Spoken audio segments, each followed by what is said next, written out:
তোমার মা তোমাদের খবর নেওয়ার জন্য জারাকে দিয়ে ইমেল করেছে।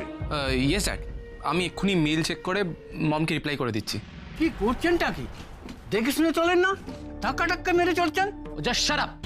তখন থেকে আপনাদের মুখে যা আসছে আপনারা বলে যাচ্ছেন না, এখানে বসে বসে নেট সার্ফ করছেন আর ভাবছেন আপনারা সাংঘাতিক প্রোগ্রেসিভ। গেল তো গেল, কৃষ আর রাধা কোথায় গেল? তখন যেন তো দিব্যেন্দু আঙ্কেল একটা গেস করলো, আমাকে বললো যে কৃষ আর রাধা কাটোয়া চলে যায়নি তো। কি আশ্চর্য লোক বাবা, হ্যাঁ? নিজের একটা মোবাইল ফোন সামলানোর ক্ষমতা নেই, সবসময় আমার ওপর খালি হাই হাই হাই হাই আর চিৎকার চেঁচামেচি। ফোন ফেলে রেখে দিয়ে চলে গেছে। হ্যালো ভুটান, আমি শুভ ঠাকুরপো বলছি। ও দাদা, আপনি দেখুন না দাদা, আপনার বন্ধুর কেমন ভুলো মন, ফোনটা ফেলে রেখে দিয়ে চলে গেছে। আরে দুলাল তো ছোটবেলা থেকেই ওরকম। তা ভুটান বলছি, ওখানকার খবর সব ভালো তো? হ্যাঁ দাদা, আপনাদের আশীর্বাদে চলে যাচ্ছে আর কি।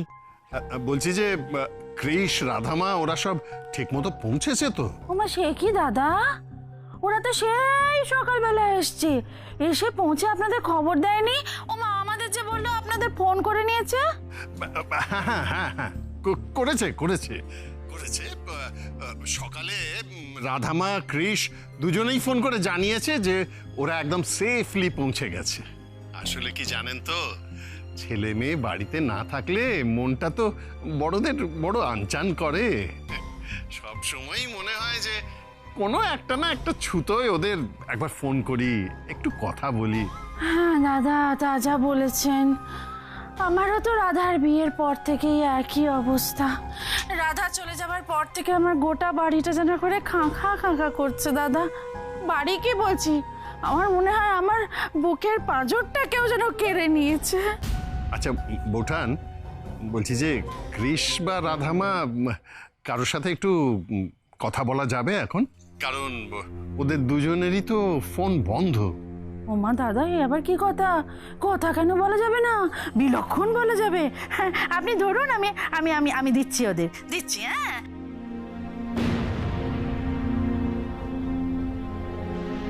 কৃষ বাবা, কৃষ বাবা, এই না তোমার ডাক ফোন করেছে। তোমার বাবা, তোমার বাবা। ও দিন, থ্যাংক ইউ। হ্যাঁ ও হ্যাঁ, কথা বলো কথা বলো, আমার তো অনেক কাজ পড়ে গেছে, যাই। ইয়ো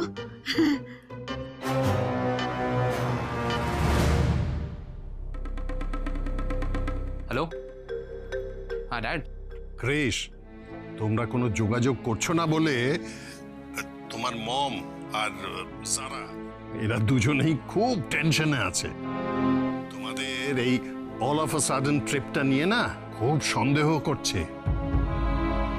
ও মাই গড। না না, অত ভয় পাওয়ার কিচ্ছু নেই। আমি আমার মতো করে যেমন করে পারি, যতটা পারি সিচুয়েশনটা হ্যান্ডেল করে যাচ্ছি। তোমার মা তোমাদের খবর নেওয়ার জন্য জারাকে দিয়ে ইমেল করেছে। হ্যাঁ, তোমার ওখানে কি নেট কানেকশন আছে? ইয়েস ড্যাড, আমি এক্ষুনি মেল চেক করে মমকে রিপ্লাই করে দিচ্ছি। নাহলে মম আরও চিন্তা করবে, অন্য কোনোভাবে খোঁজ নেওয়ার চেষ্টা করবে। সেই ভালো, সেই ভালো। এই রাধামা ঠিক আছে তো? কথা বলবে? না না না, এখন বাড়ি থেকে তোমাদের সঙ্গে বেশি কথা বলাটা না খুব রিস্ক হয়ে যাবে। আমি এখন রাখছি, কেমন? হ্যাঁ, take care. Take care dad, bye. কি বললো বাবা?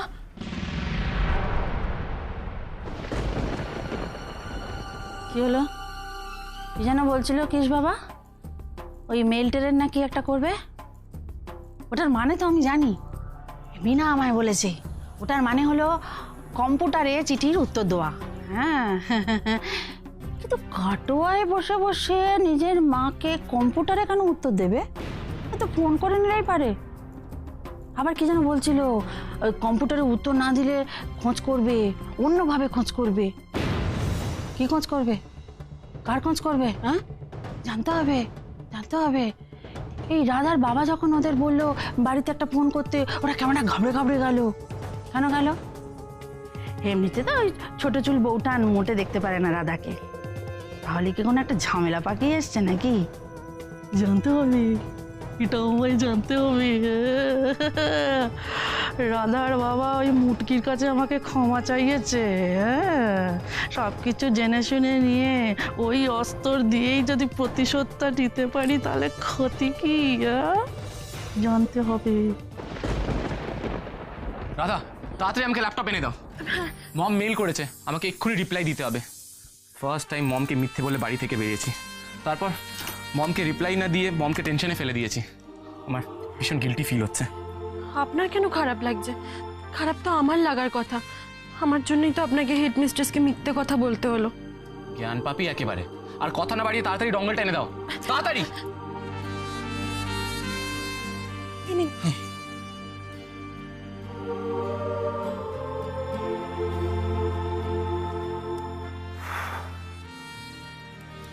Dear Mom, I have reached safely. Oh no! ল্যাপটপে তো চার্জ নেই। তুমি তাড়াতাড়ি ল্যাপটপে চার্জে নিয়ে এসো, তাড়াতাড়ি তাড়াতাড়ি। এই তো প্লাগ পয়েন্টটা ওইদিকে। হ্যাঁ। যা, Shit! লোডশেডিং হয়ে গেল যে। তুমি তাড়াতাড়ি ইনভার্টারটা অন করতে বলো, তাড়াতাড়ি। কিন্তু আমাদের বাড়িতে তো ওসব মেশিন নেই। আমাদের এখানে লোডশেডিং হলে শুধু মোমবাতি, হ্যারিকেন আর তালপাতার পাখাই ভরসা। দাঁড়ান। হোয়াট? এবার আমি মমকে রিপ্লাই দেবো কি করে? তুমি ল্যাপটপটা চার্জে দিতে পারোনি? আচ্ছা, আমি কি করে জানবো যে আপনার ল্যাপটপে চার্জ নেই বলুন তো? আমি কি আপনার ঘরে ঢুকি নাকি আপনার জিনিসপত্রে হাত দিই বলুন তো? কেন ঢোকো না আমার ঘরে? কে বারণ করেছে ঢুকতে?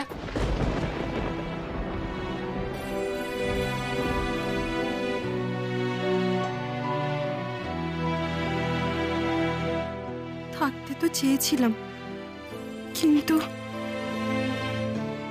কারেন্ট কতক্ষণে আসবে? এসব মফস্বলের দিকে তো কারেন্টের কোনো ভরসা নেই। এই এখন গেল, সারা রাত নাও আসতে পারে। তার উপর যা ঝড় জল কালবৈশাখী হয়েছে, কোথায় তার ছিঁড়ে পড়ে আছে কে জানে। কাল সকালের আগে সারাই হওয়ার কোনো চান্স নেই। তুমি কি বলছো বুঝতে পারছো? এমনিতেই মম আমায় নিয়ে সারাদিন টেনশনে আছে, এর উপর যদি আমি সারা রাতেও রিপ্লাই না করতে পারি তাহলে। একটা উপায় আছে। কি সেটা? তাড়াতাড়ি বলো। আমাদের স্টেশনের কাছে বাজারে লাইট থাকলেও থাকতে পারে, ওইখানে একটা কম্পিউটারের দোকান আছে, মানে সাইবার ক্যাফে আছে। আপনি ওখান থেকে হেডমিস্ট্রেসকে ইমেলের রিপ্লাই দিতে পারেন। তুমি সেটা এতক্ষণ বলনি কেন? তাড়াতাড়ি চলো।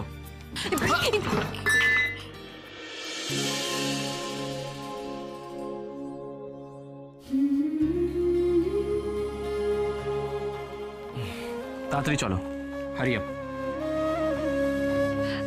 হ্যাঁ, এই তো আসছি। যারা ক্রিস মেলের কোনো রিপ্লাই দিয়েছে? না আন্টি, আমি মেলটা তখন থেকে খুলে রেখেছি, বারবার রিফ্রেশ করছি, কিন্তু ক্রিসের জাস্ট একটা মেলও ঢুকছে না। স্ট্রেঞ্জ। আমার ক্রিস তো কোনোদিন এরকম ইররেসপন্সিবল ছিল না। ঘন্টা পর ঘন্টা ফোন সুইচ অফ করে রেখে দিয়েছে, হোটেল থেকে ফোন করছে না, এখন কোনো মেলের রিপ্লাই নেই। আন্টি, আমার কিন্তু এবার প্রচন্ড টেনশন হচ্ছে। তুমি দেখো আমার হাত পা পুরো ঠান্ডা হয়ে যাচ্ছে। কিন্তু আমি একটা কথা বুঝতে পারছি না, রাধা, মানে আমি রাধাকে কোনোভাবে ব্লেম করতে চাইছি না, কিন্তু তুমি তো জানো, বলো যে রাধা কৃষের জন্য কতটা অপয়া। বিয়ে হওয়ার পরে তুমি দেখো, বউ ভাতের দিন বাড়িতে আগুন লেগে সারা বাড়ি পুড়ে যেত, আমরা মারা যেতে পারতাম হয়তো, কিন্তু তাদেরই কোনো খবর নেই। 10-12 ঘন্টা হয়ে গেল, আমি বুঝতে পারছি না আন্টি। যারা একটা কাজ করো তো, তুমি একটু এয়ারপোর্টে ফোন করে খবর নাও তো কৃষ ব্যানার্জি আর রাধা ব্যানার্জি সিঙ্গাপুরে কোন ফ্লাইটে গেছে, ইনফ্যাক্ট ফ্লাইটটা কখন গেছে একটু দেখো তো। অ্যান্ড আজকে সিঙ্গাপুরে আর কি কি ফ্লাইট যাচ্ছে, কটায় যাচ্ছে, সমস্ত ইনফরমেশন নাও তো।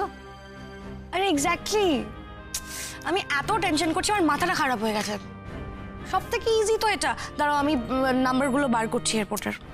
হ্যাঁ, যা করো তাড়াতাড়ি করো, না পারলে বলো, আমি তাহলে ম্যানেজারকে এয়ারপোর্টে পাঠাই। পারবো না বলে কোনো কথা নেই, আমাকে তো পারতেই হবে। আমাকে জানতেই হবে কৃষ ওই মেয়েটাকে নিয়ে কোথায় গেল, কেন গেল। ওই রাধাকে আমি কিছুতেই জিততে দেব না, কিছুতেই না। জানি না কেন বারবার মনে হচ্ছে যে আমি মমকে চিট করেছি, বাট আমি তো মমকে চিট করতে চাইনি। ড্যাড বারণ করলো বলেই, অবশ্য ড্যাডেরও বারণ করার একটা ভ্যালিড রিজন আছে। উফ, পুরো ব্যাপারটা দিনকে দিন এত জটিল হয়ে যাচ্ছে না। রাধা, সাইবার ক্যাফেটার কত দূর? এই তো সামনে, প্রায় এসেই গেছে। আরে তখন থেকে তো বলে যাচ্ছ এই তো সামনে, এই তো সামনে, আর একটুখানি চলুন না, পেয়ে যাবেন। আরে এটাই তো বাঙালিদের ধর্ম। এই ধরুন আপনি পথ চলতে কাউকে জিজ্ঞাসা করলেন যে আপনার ঠিকানাটা কোথায়, সে বলবে এই তো দুপা এগিয়ে সামনে। তারপর আপনি দুপা এগিয়ে আপনি আপনার ঠিকানাটা খুঁজে পেলেন না, তারপর আপনি আবার আরেকজনকে জিজ্ঞাসা করলেন আপনার ঠিকানাটা কত দূর, তো সে আপনাকে বলবে এই তো সামনে। তারপর এই তো সামনে গিয়েও আপনি আপনার ঠিকানাটা খুঁজে পাচ্ছেন না, তারপর আপনি আবার আরেকজনকে জিজ্ঞাসা করলেন, সে ওই একই উত্তর দিল যে এই তো সামনে, এই তো সামনে। তারপর আপনি আবার আরেকজনকে জিজ্ঞাসা করলেন, সে ওই একই উত্তর দিল। এই করে করে আপনি প্রায় 5 কিলোমিটার হেঁটেই ফেললেন, তাও আপনি আপনার ঠিকানাটা খুঁজেই পেলেন না। তোমার সাইবার ক্যাফেটাও তাই হবে নাকি? শুধু হেঁটেই যাবো অথচ খুঁজে পাবো না? না না, আমাদেরটা তা হবে না। ওই তো দেখুন প্রায় দেখাই যাচ্ছে। কোথায়? আমি তো দেখতে পাচ্ছি না। আরে ওই তো শেষ প্রান্তে দেখুন, ওই যে দূরে যে আলোটা দেখতে পাচ্ছেন, ওইটাই সাইবার ক্যাফে। কোথায়? কিসের আলো? বাল্বের আলো না টিউবলাইটের আলো? রাধা, আমি কিছু দেখতে পাচ্ছি না। আরে এটা বাল্বের আলো না, টিউবের আলো না, এটা হচ্ছে আশার আলো। What? হ্যাঁ, গণেশ দাদা যখন একটা রাস্তা বন্ধ করে দেয় তখন আরেকটা রাস্তা খুলে দেয়। আমার আশা আছে সাইবার ক্যাফে ঠিক খোলা আছে, আর ওখানে কারেন্টও আছে। রাধা, আজ যদি সাইবার ক্যাফে না খোলা থাকে তাহলে তোমার একদিন কি আমার একদিন।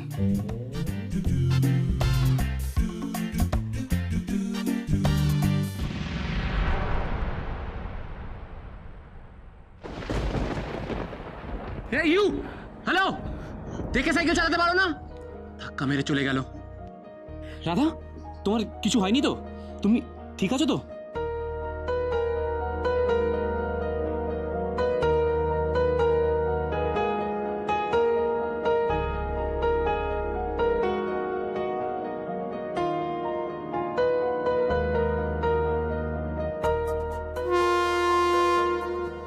কুমড়াম খুব দেরি হয়ে যাচ্ছে, সরি স্যার, দেরি হয়ে যাচ্ছে, চলুন।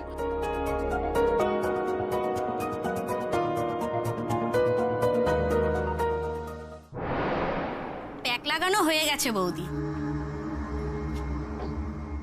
শুকিয়ে যাওয়ার পর ধুয়ে নিলে দেখবেন স্কিনটা একদম চকচক করছে। তবে আমার তো শুধু স্কিন চকচক করলে হবে না, আমার কপালটাও চকচক করাতে হবে।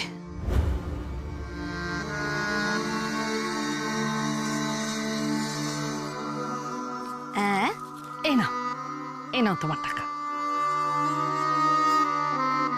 কিন্তু বৌদি, আমার রেট তো 1000 টাকা, এখানে 500 বেশি আছে। তুমি কি ভেবেছো তোমাকে আমি পয়লা বৈশাখের বকশিস দিয়েছি?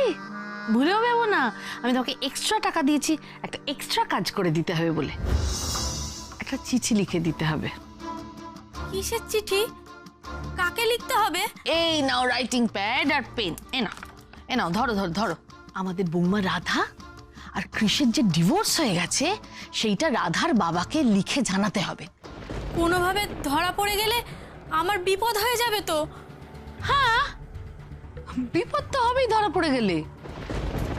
আচ্ছা আচ্ছা, এখনো তো ভয় পেতে হবে না, ভয়কে জয় করার ওষুধটা আমি তোমাকে দিচ্ছি।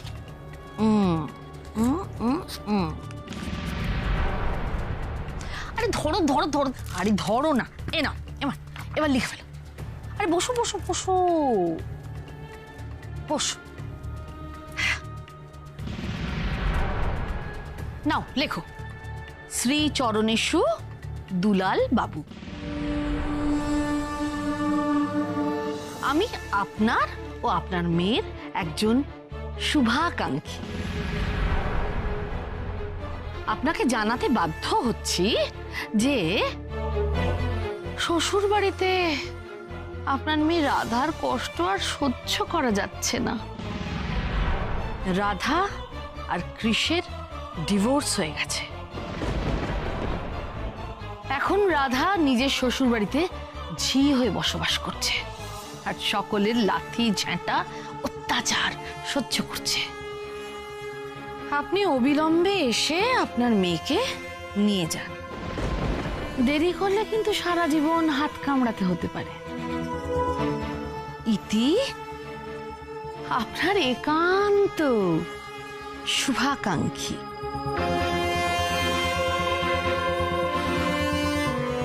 হ্যাঁ, গুড।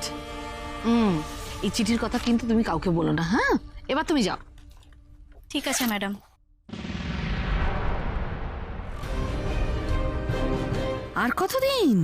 আর কতদিন নিজের ডিভোর্সের খবরটা বাবার কাছ থেকে লুকিয়ে রাখবে তুমি, রাধা? এই চিঠি তোমার বাবার হাতে পৌঁছলে কেঁচো খুঁড়তে কেউটা তো বেরিয়ে পড়বেই পড়বে, তাই না? কি বুদ্ধি আমার! অথচ ঈশানের বাবা বলে আমার নাকি বুদ্ধি নেই। ভাল লাগে না। ওই তো সাইবাকে ফেসে গেছে। এই এতক্ষণে তোমার ওইটুকু রাস্তা শেষ হলো, তাই তো? না, এত দূর বললে তো আমি গাড়ি নিয়ে আসতে পারতাম। চলো, তাড়াতাড়ি চলো। আসুন আসুন। দাদা বলছি, এখানে মেল করা যাবে তো? হ্যাঁ করা যাবে, তবে ঝড় বৃষ্টির জন্য সার্ভার একটু ডাউন আছে। আইডি প্রুফটা আছে? 1 মিনিট দিচ্ছি আইডি প্রুফ। আসলে হেডমিস্ট্রেসকে মেল করতে হবে, নাহলে উনি খুব চিন্তা করবেন। তার মধ্যে আমাদের বাড়ির কারেন্টটাও চলে গেছে, তাই জন্যই আমাদের এত তাড়া। তোমাকে এইসব কেউ বলতে বলেছে? চুপ করে থাকতে পারো না? চুপচাপ চলো। হ্যাঁ হ্যাঁ চলুন।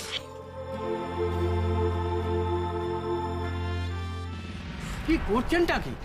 দেখে শুনে চলেন না, ধাক্কা টাক্কা মেরে চলছেন। সরি। যা চেহারা বানিয়েছে তাতে তো এমনিতেই চারদিক গার্ড হয়ে গেছে। এই দোকানদারকে বলে হারিয়ে যাই। আরে টাকা দিলে কি সবকিছু হয় নাকি? এতটুকু ঘুরতি জায়গায় এরকম একটা দশাশই লোককে ঢুকিয়ে দিয়েছে। Just shut up. তখন থেকে আপনাদের মুখে যা আসছে আপনারা বলে যাচ্ছেন না। এখানে বসে বসে নেট সার্ফ করছেন আর ভাবছেন আপনারা সাংঘাতিক প্রোগ্রেসিভ, অথচ বেসিক শিক্ষাটুকুও নেই। একটা মহিলাকে পাবলিক প্লেসে অপমান করে যাচ্ছেন আপনারা। আচ্ছা ঠিক আছে, আপনি মেলটা করুন।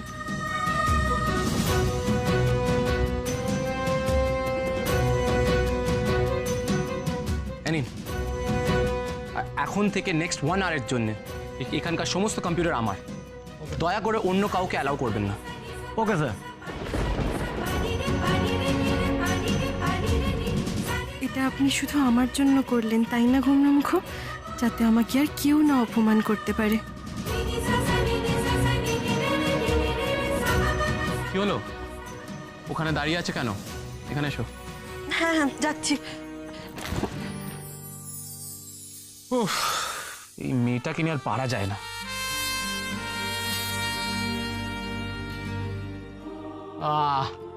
কিছুতেই নেটটাও সার্ভ করতে পারছি না। আমার হয়ে প্রতিবাদ করার জন্য থ্যাংক ইউ। আচ্ছা আপনি বলুন, মোটারা কি মানুষ হয় না? তা বলে শুধু তুমি নয় রাধা, তোমার জায়গা অন্য কোনো মহিলা থাকলে তার জন্য আমি এইভাবেই প্রোটেস্ট করতাম। মুখ বুঝে অন্যায় সহ্য করার ছেলে কৃষ ব্যানার্জি নয়। আই গেস সেটা তুমি এতদিনে জেনে গেছো। আপনাকে তো রোজই আমি নতুন করে জানছি, নতুন করে চিনছি গুমরামুখ। আর এটাও বুঝতে পারছি আমি কোনোদিনই আপনার জীবনে বিশেষ কেউ হয়ে উঠতে পারবো না, আর 5 জনের মতো সাধারণই থেকে যাব।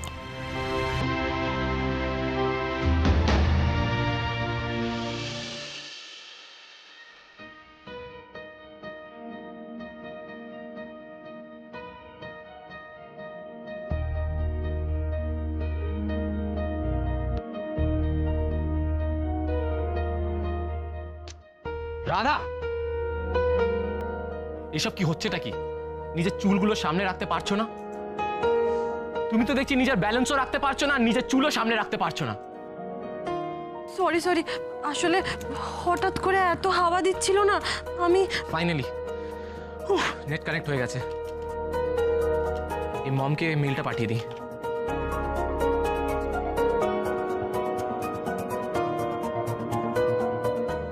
আন্টি, ক্রিশ আমার মেলে রিপ্লাই করেছে। রিয়েলি? কখন এলো মেলটা? কখন? এই তো এই জাস্ট ঢুকলো। কি লিখেছে দেখো। দাঁড়াও দেখ।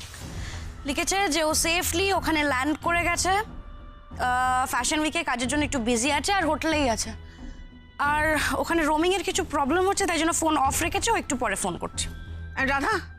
রাধা কোথায় আছে, কি করছে, সেই সব কিছু লেখেনি ও? রাধার ব্যাপারে তো কিছু লেখেনি, কিন্তু আমার না একটা ডাউট হচ্ছে আন্টি। ডাউট? কিসের ডাউট? তুমি তখন বললে না আমাকে এয়ারপোর্টে ফোন করে একবার খবর নিতে, আমি খবর নিলাম, আর ওরা বলছে যে আজকে ক্রিশ ব্যানার্জি বা রাধারানী ব্যানার্জি বা বেরা এই নামে কেউ সিঙ্গাপুরের কোনো ফ্লাইটে তো ওঠেইনি। আর শুধু সিঙ্গাপুর কেন, মানে ওরা ইন্ডিয়ার বাইরেই কোথাও যায়নি, ইমিগ্রেশন লিস্টে ওদের কোনো নামই নেই। হোয়াট? ওরা সিঙ্গাপুরে যায়নি? ইমেলে তো বলছে সেফলি সিঙ্গাপুরে ল্যান্ড করেছে। কোথায় গেছে ওরা? সেটাই তো, গেল তো গেল, ক্রিশ আর রাধা কোথায় গেল? তখন জানো তো দিব্যেন্দু আঙ্কেল একটা গেস করলো, আমাকে বললো যে ক্রিশ আর রাধা কাটুয়া চলে যায়নি তো।